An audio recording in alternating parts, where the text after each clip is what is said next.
Sudah dapat tawaran dari tim lain kepada Sintayong. Ketua Umum PSSI Erick Thohir meminta kepada Sintayong untuk fokus terlebih dahulu bersama timnas U23. Sintayong akui butuh 4 tahun hanya untuk bereskan satu penyakit ini di timnas Indonesia. Sen Petinama belak-belakan bongkar gaya melatih Sintayong dan singgung alasan sebenarnya STY tak panggil Stefano Lillipali. Selengkapnya hanya di Region Champion. Sebelum kita lanjut ke beritanya, ada baiknya teman-teman untuk memberikan like-nya ke video ini, karena like itu gratis. Terima kasih.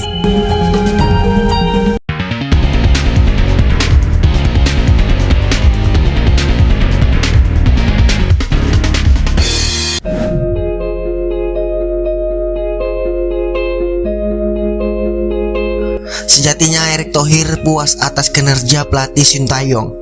Terlebih lagi, Sintayong sukses membawa timnas Indonesia menembus babak 16 besar Piala Asia 2023. Sintayong sudah memenuhi target yang diminta oleh PSSI. Kendati demikian, PSSI masih belum bisa memperpanjang kontrak pelatih berusia 53 tahun itu. Pasalnya masih ada satu tugas lagi yang harus didapatkan Sintayong. Sintayong harus bisa membawa timnas U23 Indonesia menembus babak 16 besar Piala Asia U23 2024 yang akan bergulir pada 15 April sampai 3 Mei 2024 di Qatar. Oleh karena itu, di Piala Asia U23 nantinya Indonesia harus bisa berbicara banyak. Apalagi banyak pemain U23 kita masuk dalam skuad timnas senior kemarin, dan beberapa pemain sering menjadi starting 11. Itu modal yang sangat besar bagi Sintayong untuk membuat kejutan, ucap Bapak Erick Thohir. Seperti diketahui, Sintayong membawa 26 pemain timnas Indonesia untuk tampil di Piala Asia 2023. Dari 11 nama utama, 5-6 merupakan pemain utama timnas U23 Indonesia. Mereka adalah Hernando Ari, Justin Hubner, Elkan Bagot, Rizky Ridho, Pratama Arhan, Marcelino Ferdinand, Witan Sulaiman, hingga Rafael Strike. Belum lagi ada Ramadan Sananta, Hoki Caraka yang bisa membela Garuda Muda nanti. Berkaca dari Piala Asia kemarin, kita kekurangan goal getter. Lihat bagaimana Australia kemarin. Jarang menyerang tapi selalu efektif mencetak gol. Harus seperti itu. Tugas Sintayong untuk segera membenahi sektor agar target tercapai, jelas Erick Thohir. Di samping itu, pelatih timnas Indonesia Sintayong mengaku telah mendapatkan tawaran dari tim nasional lain. Hal itu diungkapkan kepada media Korea Selatan Sport Kongyang di Doha, Qatar, Senin 29 Januari 2023. Pelatih asal Korea Selatan itu mengisyaratkan tawaran itu tak datang dari timnas Asia Tenggara lainnya. Sintayong berkata, "Saya tidak boleh melatih lagi di Asia Tenggara. Ada pembicaraan untuk membarui kontrak dan saya bisa saja membayar denda dan pergi di tempat lain. Namun untuk saat ini saya akan menepati janji saya untuk memperpanjang kontrak dengan Indonesia hingga Juni," tegas Sintayong. Admin ingin ingatkan kembali bahwa Garuda berhasil mengumpulkan 3 poin berkat kemenangan atas Vietnam. Sementara laga melawan Irak dan Jepang, timnas Indonesia kalah masing-masing dengan skor 0-3. Pencapaian ke babak 16 besar merupakan sejarah bagi timnas Indonesia. Pasalnya timnas Indonesia baru pertama kali menginjakkan kakinya di babak 16 besar Piala Asia. Di babak 16 besar Piala Asia, timnas Indonesia menunjukkan permainan terbuka dan berani melawan Australia yang notabene memiliki ranking jauh di atas kita. Jika teman-teman punya pendapat tentang perihal ini, silahkan tulis pendapatmu.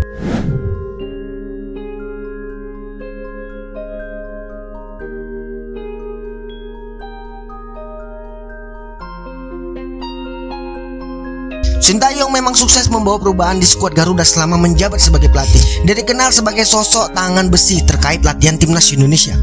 Disiplin dan latihan fisik jadi kunci. Pemain-pemain ini siap tarung dan menghadapi lawan yang tangguh. Skuad Sintayong menjelaskan pemain muda skuad Garuda memiliki tekad dan semangat yang tinggi.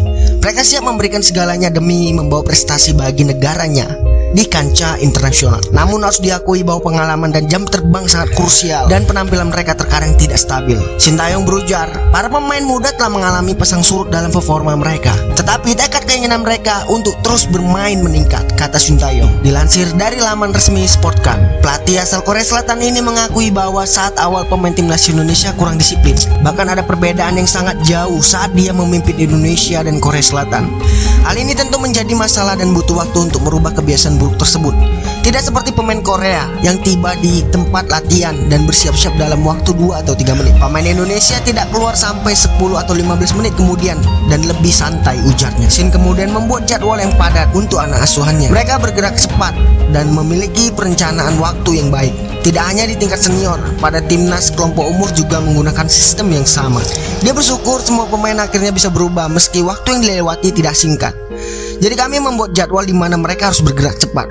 Dari saat mereka selesai berlatih hingga mandi dan makan, butuh waktu 4 tahun bagi saya untuk mengubah kondisi mereka seperti itu, ujar Shin Tae-yong.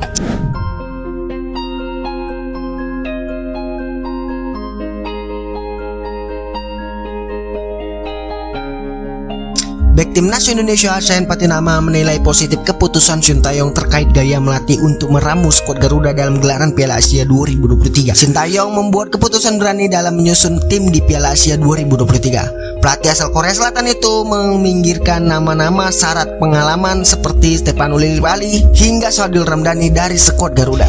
Timnas Indonesia era kali ini memang banyak dihuni deretan pemain muda seperti Rafael Struijk, Ivar Jenner, Marcelino Ferdinand hingga Justin Hubner.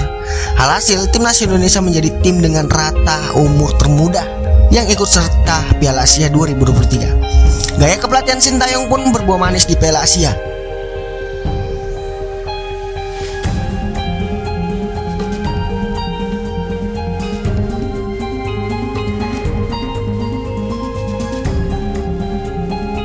Meski pengalaman kekalahan dari Irak dan Jepang, Timnas Indonesia bisa mencuri kemenangan ketika melawan Vietnam.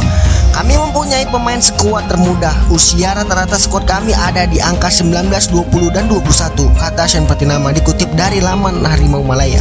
Shin Tae-yong sebagai pelatih menghadirkan skuad muda kali ini sebab dia ingin meningkatkan kualitas tim dari setiap era saat ini.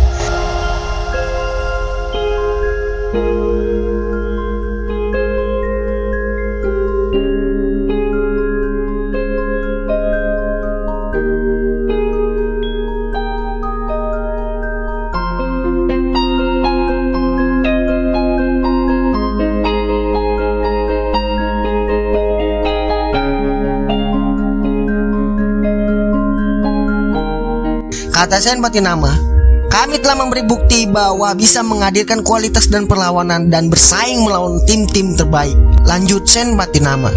Sen Patinama pun menyinggung hasil negatif Timnas Indonesia ketika melawan Australia di fase 16 besar Piala Asia.